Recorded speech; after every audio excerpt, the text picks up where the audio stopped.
이 땅에 문제 없는 인생이 어디 있을까요? 모두가 문제 안에 놓여 있죠. 그가 혹여 물질이 많다 할지라도 많은 것 때문에 더 큰 문제를 또 봉착하기도 하고, 물질이 너무 적어서 어려움을 겪는 것은 우리 쉽게 볼 수 있는 장면입니다. 나이가 어리다고 문제가 없을까요? 여러분이 앞에 서서 기도받고 간 아이들 나름대로는 고민이 있는 인생들이에요. 다 이렇게 고민과 걱정과 문제가 다들 각자의 내용들마다 있지 않습니까? 그런 문제 안에 있는 우리들에게 오늘 성경은 이런 문제를 가지고도 감사하라 말씀하세요. 왜 우리에게 이런 감사를 요구하고 계실까? 그것은 만사의 모든 문제를 열 수 있는 키가 감사이기 때문에 그렇습니다. 만물의 문제를 바꿀 수 있고 내 걱정과 근심의 문제를 바꿀 수 있는 이것이 바로 감사이다라고 얘기하고 있는 것이죠. 우리가 잘 알고 있는 바울은 그가 평생을 복음을 전하는 일에 사용되어졌죠. 그가 갇혀 있었던 감옥은 더 이상 그의 영혼은 가둘 수 없었던 것을 볼 수 있습니다. 육신은 가둘 수 있었지만 그의 영혼은 어떤 족쇄, 어떤 수갑으로도 채울 수 없었어요. 그가 묶여 있었던 장소에서 그는 자유하였습니다. 문제는 더 이상 문제가 되지 않고 오히려 자유하였던 바울, 그가 차가운 그 돌 바닥에서, 그리고 다 어둠이 사라진 그 감옥 안에서 그 후진들에게, 믿음의 후손들에게 가르치는 얘기가 있어요. 감사하라. 내가 다시 말한다. 감사하라 라고 얘기하고 있어요.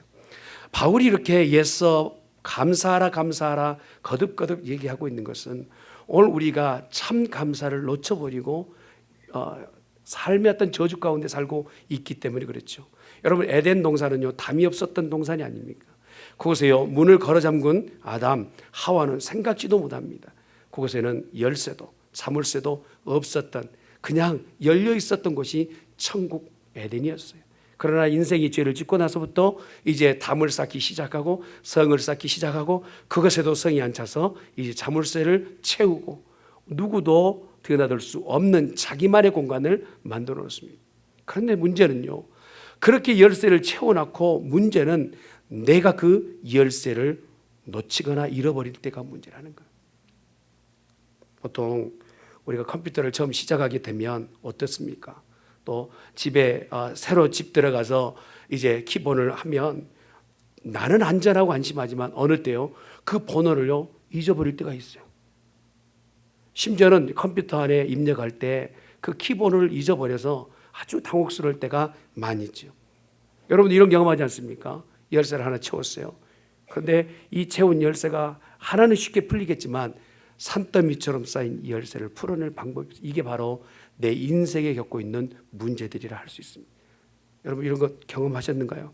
차 키를 안에 넣고 밖에서 사정하고 있는 내, 결국 열쇠는 있지만 내 차가 내 차가 아닌 경우, 내가 내 인생 안에서 운전대를 잡고 내가 뭔가를 변화시켜 볼 수 있다라고 생각했지만 결국 나는 아무것도 할 수 없는 허황된 모습, 이것이 바로 내 인생의 큰 문제이더라는 것이죠.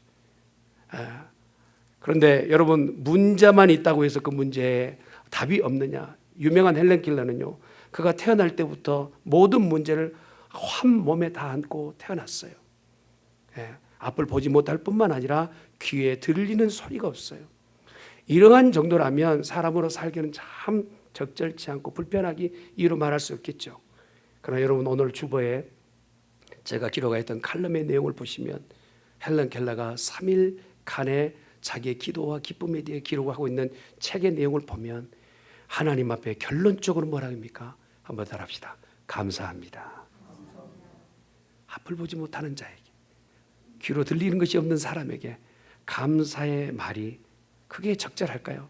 그런데도 이 헬렌 켈러는 그가 자기의 삶 가운데서 가장 진솔한 감사를 내놓게 됩니다. 근데 성경은 이 부분에 있어서 왜 감사하는가? 하나님의 은혜 때문이라는 거예요. 말씀을 같이 봅니다. 시작. 그리스도의 평강이 너의 마음을 주장하게 하라. 너희는 평강을 위하여 한 몸으로 부르심을 받았느니라. 너희는, 아멘.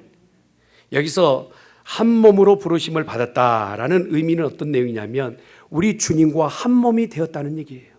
주님과 한 몸이 되었어요. 그렇게 하기 위해서 우리를 불러주셔서 오늘 우리는 구원받은 천국 백성이 되었다는 것입니다. 하나님이 우리를 부르실 때 더 이상 죄인이라 부르지 않으시고 내 아들아 내 딸아 부르시게 된 거예요. 이렇게 나를 불러주셨으니 이 부름에 있어 하나님 앞에 감사해야 된다는 것입니다. 그 다음 말씀을 같이 봅니다. 시작. 주 안에서 부르심을 받은 자는 종이라도 주께 속한 자유인이요 또 그와 같이 자유인으로 있을 때 부르심을 받은 자는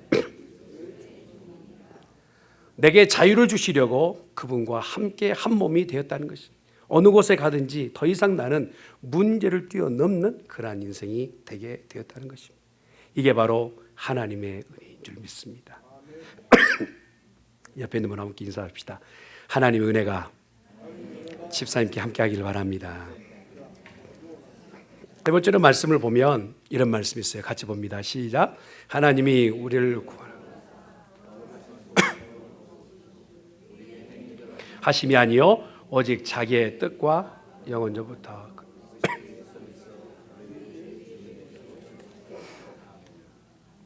우리를 부르셨다는 것에 대해서 우리는 의미를 알지 못할 때가 많아요. 예수 믿게끔 우리를 불러주신 것이 얼마나 놀라운 사건임에도 불구하고 그것을 알지 못합니다. 이것을 잘 보여주는 사건이 있어요. 그게 바로 복음서에 기록되어 있는 나병 환자의 사건입니다. 당시에 나병 환자는요 불치의 병이었어요. 그래서 이 부분을 천형이라고 합니다. 하늘에서 내린 병이다. 그 증세는 이래요. 어디 가도 이 사람을 사람이라 할 수 없는, 이게 손만 찍었지만 얼굴 모양도 이래요. 일반적 생활하기는 쉽지 않아요. 그래서 가족에게도 내친바 되어지고 어느 곳에 가도 사회생활하기도 어려울 뿐더러 누군가 지어 던져주는 음식으로 먹고 생명을 연명하는 참으로 비참한 인생이 바로 나병 환자들이에요. 그런데 이건 한 곳에 함께 모여 있었던 이 나병 환자촌에 10명이나 되는 이 나병 환자들이 예수님이 그곳을 지나가신다는 소식을 들은 거예요. 그들이 복음입니다. 그러고 나서 10명이 함께 모여 예수님께로 달려갑니다. 그리고 예수님께서 말씀하신 대로 너희가 나음받았다. 제사장에 가서 그 나음받음을 너희 증명받으라 할 때 가는 동안에 그들은 치료받았어요. 할렐루야. 여러분 놀랍지 않습니까? 그런데 그 10명이 다 불려져서 오너라 하고 치료받게 하신 다음에 그 다음의 사건이 오늘 주님께서 씁쓸하게 말씀하세요. 10명 다 치료받지 않았니? 라고 말씀하십니다. 병들었던 인생이 정말 내게 의지가 없어서 오직 주님을 만나 해결될 수밖에 없는 그 형편에서 주님을 만나러 왔다가 결국 치료받고 나서는 그냥 자기 길로 가고 돌아온 사람은 제일 마지막 사마리아인만 되돌아와 주님 앞에 주님 감사합니다 하였다는 거예요. 여러분 우리를 불러주셨어요. 그러면 우리는 어떻게 반응해야 될까요? 감사합니다 반응해야 돼요. 할렐루야. 오늘 읽었던 말씀이 그거예요. 우리를 각자를 불러주셨다면 아이고 내가 잘나서 내가 할 수 있어서 내가 기력에서 여건이 돼서 주님이 나를 불러주셨지. 여러분 교만하거나 거만하면 안 돼요. 하나님은요 오늘 돌들을 들어서라도 당신의 자녀를 삼으실 수 있는 전능하신 하나님이세요. 그럼에도 불구하고 우리를 당신의 백성 삼으셨다는 이 놀라운 사건 앞에 감사합니다 하는 주의 거룩한 백성이 되시길 예수님 축원합니다. 되돌아왔던 자에게 주님께서 그에게 더 축복하시지 않습니까? 질병이 문제가 아니에요. 내 영혼에 짙게 깔려 있었던 그 죄의 병, 영원히 죽을 수밖에 없는 그 죄마저도 주께서 용서하시고 치료받게 하신 이 놀라운 일, 감사한 자에게만 얻게 되는 은혜인 줄 믿습니다. 육신적으로 모든 문제가 해결됐다고 해서 그 문제가 해결된 것이 아니라 영적으로 죄의 문제가 해결되어야만이 참으로 문제가 해결되는 것이죠. 왜 또 우리가 감사해야 될까요? 그것은 바로 하나님의 은혜이기 때문에. 여러분 세계에 오늘 지금 1년에 사망하는 사람의 숫자가 보니까 숫자로 몇 명이나 죽느냐면 몇 명이 죽습니까? 1년마다 3천만 명씩 죽는답니다. 이걸 조금 더 우리에게 와닿게 설명하려면 하루에도 8만 2천 명이 죽어요. 1시간에 3,400명이 죽고 1분에도 57명이죠. 그러니까 대략 생각할 때 초마당 한 명씩 죽어가고 있어요. 여러분, 내가 지금 살아있는 것 자체도요, 내가 살아있어야 될 이유가 있어서가 아니라 하나님께서 나를 살려주셔서 오늘 살아있는 거예요. 아멘. 올 때는 다 순서 따라왔지 않습니까? 갈 때는요, 하나님께서 생명의 스탑워치를 누르시면 그때 끝이 나는 거예요. 우리는 너무나도 모르고 그냥 인생을 호황되게 인생의 목적지를 놓쳐버리고 살아갈 때가 많아요. 오늘 한날 주께서 나를 불러주신 것에 대해 감사하며 살 수 있는 성도가 되시기를 예수님 이름으로 축원합니다. 두 번째로 왜 우리가 감사해야 될 것인가? 한번 같이 봅니다. 시작. 하나님의 명령이기 때문에. 하나님께서 우리에게 명령하셨어요. 너희는 감사하라 말씀하세요. 본문의 말씀 봅니다. 시작. 범사에 감사하라. 너희를 향하신 하나님의 뜻이니라. 하나님이 왜 우리에게 감사하라 하셨을까 보았더니요, 이런 의미가 있어요. 여러분, 우리가 잘 아는 이 스펄전 목사님이 이러한 기도를 하셨어요. 내가 별빛 놓고 기도했더니 하나님께서 달빛을 주시고, 달빛 놓고 감사를 했더니 하나님께서 햇빛을 주시더라. 이 별빛에 감사를 하지 못하는 사람은요, 거기에서만 멈춰서게 돼요. 그러나 별빛에 감사하는 자는 달빛을 얻게 되고, 달빛에 감사하는 자는 햇빛을 얻게 됩니다. 할렐루야. 그래서 조지 밀러라는 분이 어떤 말씀하시냐면, 지금도 100만 가지의 계속적인 기적이 나타나지만 그 기적을 인정하는 자만이 그 기적을 누릴 수 있다 얘기하는 거예요. 여러분, 아름다운 꽃은 누구의 것이냐면 그 꽃을 알아보는 자의 꽃이에요. 오늘 그림을 선사했지 않습니까? 이 그림이 얼마나 명작인지는 저는 알아봐요. 저는. 여러분, 저와 여러분이 하나님이 누구신지를 아셔야 돼요. 그리고 하나님이 우리를 불러주신 것을 알아야 되고, 하나님께서 왜 감사를 요구하시는지 기억할 수 있는 성도가 되어져야 될 줄 믿습니다. 궁극적 의미는 우리에게 감사를 명령하신 것은 귀찮게 하려 하심이 아니라 오늘 우리를 더욱더 큰 은혜를 주시려고 감사하라 하신 거예요. 행복과 기쁨은요, 그냥 오지 않습니다. 무슨 수레에 실려서 와요. 그 수레는 감사라는 수레예요. 감사의 수레에 실려 기쁨과 만족과 행복이 온다는 거예요. 그러니 오늘 저와 여러분이 잘 준비된 감사의 수레를 끌고 예배 이후에 되돌아가실 수 있기를 예수님의 이름으로 축원합니다. 혹시라도 내가 빈정상한 얘기 있다면 그때도 감사합니다 하시면 듣는 사람이라 말하는 사람의 은혜가 되는 거예요.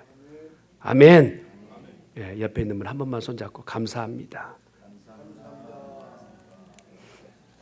근데 감사의 방법은요, 오늘 성경에 이런 말씀하세요. 어떻게 감사하느냐? 기도로 감사하라는 거예요. 같이 봅니다. 시작. 아무것도 염려하지 말고 오직 모든 일에 기도와 간구로 너희의 구할 것을 감사함으로 하나님께 아뢰라. 아멘. 감사하는 사람은 입에서 기도가 멈추지 않아요. 무슨 일을 만나든지 간에 감사의 기도가 넘쳐나는, 하나님 감사합니다. 감사합니다. 이것이 연주를 잇는 거예요. 우리 중앙교회 성도 또한 이러한 감사가 넘쳐날 수 있기를 간절히 축원합니다. 골로새서에 기록되는 말씀도 그래요. 시작. 기도를 계속하고 기도에 감사함으로 깨어 있으라. 그 사람이 감사하는 사람인지 아닌지를 어떻게 할 수 있느냐면 기도하는 것을 보면 알아요. 여러분, 보통 식사 기도는 굉장히 짧지 않습니까? 만사의 모든 기도가 식사 기도 하다 하면 곤란해요. 어떤 문제를 놓고 있든지 간에 우리가 주님과의 깊은 관계에 기도가 회복된다면 그 인생은 기름진 삶을 살게 될 줄 믿습니다. 또한 어떻게 감사해야 되느냐? 찬송으로 감사해야 돼. 보십시다. 시작. 그리스도의 말씀이 너희 속에 풍성히 거하여 모든 지혜로 피차 가르치며 권면하고 시와 찬송과 신령한 노래를 부르며 감사하는 마음으로 하나님을 찬양하고. 아멘. 이번에 함께 오신 이한 목사님, 여러분 그 찬양 CD를 들으셨는지 모르겠지만 얼마나 은혜가 되는지 몰라요. 그러시죠? 할렐루야. 네, 표정을 보니 그래요. 근데 제가 목사님 일행과 함께 그랜드 캐년 여행하면서요, 가면서 얼마나 찬양을 들었는지 지루하지가 않아요. 영혼에 큰 기쁨이 있어요. 이제껏 땔감이 떨어졌다면 장작을 많이 준비해서 내 영혼에 차곡히 쌓은 그런 느낌이에요. 사랑하는 성도 여러분, 감사의 찬양을 회복하십시오. 그러면 하나님께서 여러분의 감사를 더욱더 감사할 제목을 부어주실 줄 믿습니다. 목사님, 저 왼수를 보면 감사가 안 나와요. 어떻게 감사할 수 있어요? 그런 분들이 계세요. 한번 따라합시다. 내가 생각한 것보다 그 인간도 일찍 죽는다. 바비 맥버니 썼던 그 노래 가운데요, Don't worry, be happy라는 노래가 있어요. 그런데 진짜로 걱정만 없으면 행복할까요? 그런 것 같아 보여요. 그러나요, 저는 그 부분을 이렇게 얘기합니다. Thanks God, be happy. 하나님 앞에 감사하면 그는 행복한 자가 되는 거예요. 우리 모두가 감사를 회복함으로 하나님께 영광을 돌리는 귀한 성도가 되시기를 예수님이 축원합니다. 이렇게 감사를 요구하신 주님은 우리에게 무엇을 주시려 하시냐면 우리에게 평강을 주시기 원하신다. 우선 찬송부터 보겠습니다. 시작. 그러므로 우리는 예수로 말미암아 항상 찬송의 제사를 하나님께 드리자. 이는 그의 이름을 증언하는 입술의 열매니라. 또 한번요. 감사함으로 여호와께 노래하며 수금으로 하나님께 찬양할지어다. 아멘. 여러분, 찬양을 즐겨하는 분 보세요. 그 영혼은 풍성해요. 찬양하는데 얼굴색이 안 달라진다, 기쁨이 넘치지 않는다, 무엇인가 더 고뇌 가운데 있다, 그 문제. 그러나 찬양하는 사람 곁에 가면요, 은은한 영혼의 향기가 있게 돼요. 아멘. 경험하시길 예수님 축원합니다. 목사님 믿을 수 없어요. 그런 분이 계신 것 같은데 믿어보세요. 그리고 찬양하십시다. 또한 하나님 앞에 우리가 감사할 때요, 예물 들고 감사해야 돼요. 바울은요, 자기가 가지고 있는 것은 집 한 채, 달리는 말 한 필요 없었어요. 그런데 그가 항상 고민은 무엇이었습니까? 말씀을 봅니다. 시작.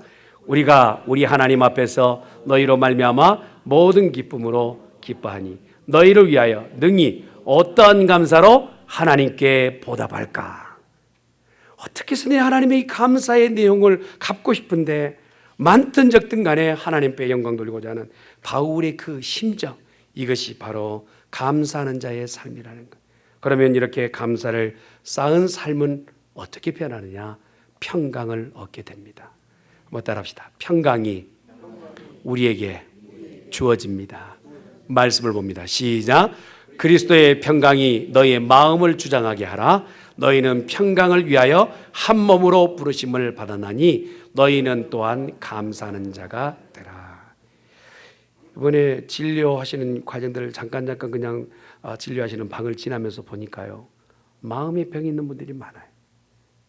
여러분, 예전 태어날 때 자기가 본인이 태어날 때 정말 적신으로 나왔다가 적신으로 살잖아요. 근데 지금 가진 것이 많음에도 불구하고 무엇인가 만족함이 없고 문제가 투성인 그런 사람들을 보게 돼요. 근데 가장 근본적 문제는 마음에서 평안함이 사라진 거예요. 근데 이 평강과 평안은요, 내가 무엇인가 쥐고 있다고 평안한 것이 아니라 하나님께서 주시는 선물이에요.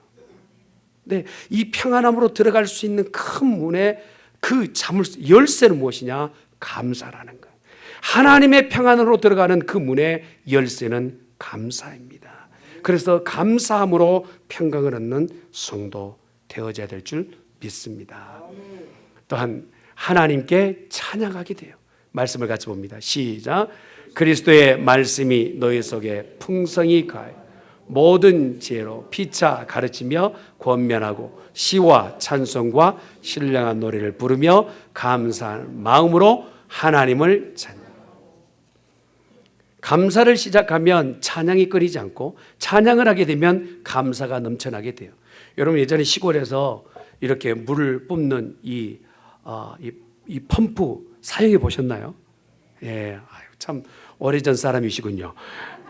그런데 이 펌프가 그냥 물이 안 나와요. 어떻게 물이 나옵니까?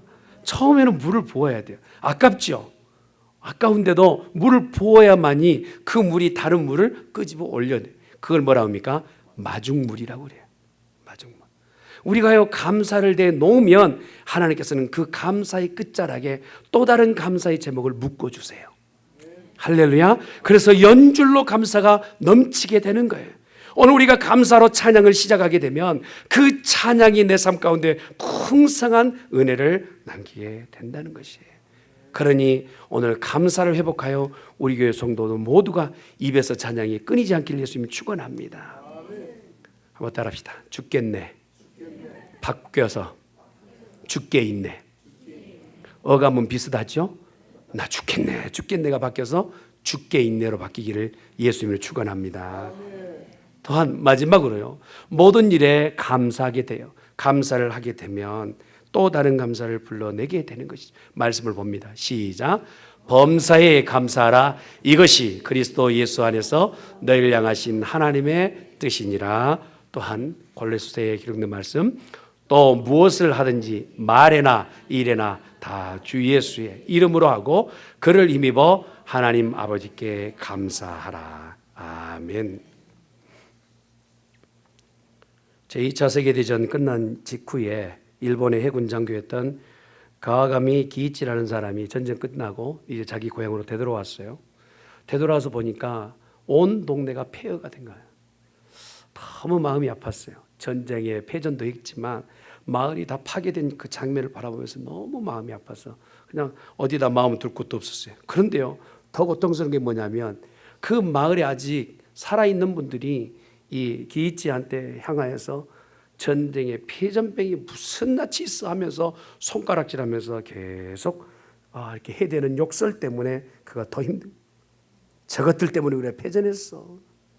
참 뭐야 도대체 패전하고 어떻게 낯짝을 들고 다녀 하며 그렇게 말을 내놓을 때 그가 참으로 분노와 좌절감에 시달리다가 나중에는요 얼굴부터 시작해가지고 온 몸이 마비가 됐어요.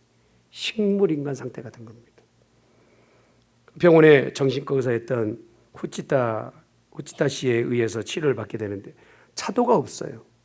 그리고 이제 이대로 식물인간처럼 이제 누워서 죽어야 되는 상황이 됐어요. 한참 만에 이제 이 의사 선생님이 이렇게 얘기합니다. 기이치 선생, 낫고 싶으신가요?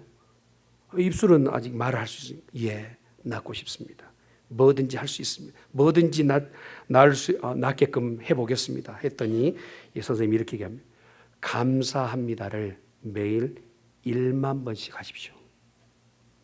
근데 그가 선택적으로 뭐 할 말도 없고 뭐 처방도 없고 그래서 그냥 누워서 처음에는 불평스럽죠. 자기에게 손가락질하고 있는 그 말들도 자기 그 마을이 다 이렇게 완전히 폐허된 그 장면도 바라볼 때 마음이 아파요. 그런데도 입술로 계속 감사합니다. 감사합니다. 처음에는 억지로 일부러 시작했는데 차원이 감사합니다가 계속 감사할 내용들이 생각나는 거예요. 그러다가 어느 한계쯤 어느 시기가 지나고 이제 막내 아들이 감나무에 걸려 있는 홍시를 따다가 이 아빠에게 아빠 이거 드시고 싶으세요 하고 이렇게 내어놓았어요. 그러니까 눈을 이렇게 돌려서 눈으로 보니까 자기가 평소에 너무 좋아하는 거예요. 홍시 아빠 드시고 싶으세요 그랬더니 그럼 하고 손을 딱 내밀었어요. 할렐루야. 예, 남의 일이라고 그렇게 아멘 안 하면 안 돼요. 손을 딱 내밀었는데 그 씨로 온몸에 막혔던 것이 다 열리고 뚫리게 된 거예요. 감사는요 기적을 만들어요. 감사의 오늘 한마디는 저 여러분의 삶을 변화시키게 될 줄 믿습니다. 불평하고 원망하는 것으로는 아무것도 안 돼요. 그러나요 오늘 한마디 감사는요 내 삶의 기적을 창출한다는 사실이에요. 우리 하나님께서 왜 이것을 요구하셨을까? 우리의 삶의 기적을 만들기를 원하세요. 그 기적의 원료는 감사입니다. 만사의 모든 것을 바꿀 수 있는 것 감사합니다. 정말 어려운가요? 따라합시다. 감사합니다. 감사합니다. 그래서 어떤 분은 그래요. 오늘 제가 칼럼에도 얘기했지만 하루에 300번만 감사합니다 계속해 보십시오. 내 입에서 기계적으로 이제는 감사가 나와요. 그리고 그 삶이요 기름지게 되는 거예요. Give thanks. 이것은 바로 내 인생의 마스터키입니다. 막히고 꼬이고 해결되지 않는 문제 있어요? 감사하십시다. 감사할 제목이 없는데요. 헬렌 켈러를 보십시오. 감사하십시다. 그러면 우리 하나님께서 그 삶의 기적을 창출하게 되실 줄 믿습니다. 기도하겠습니다.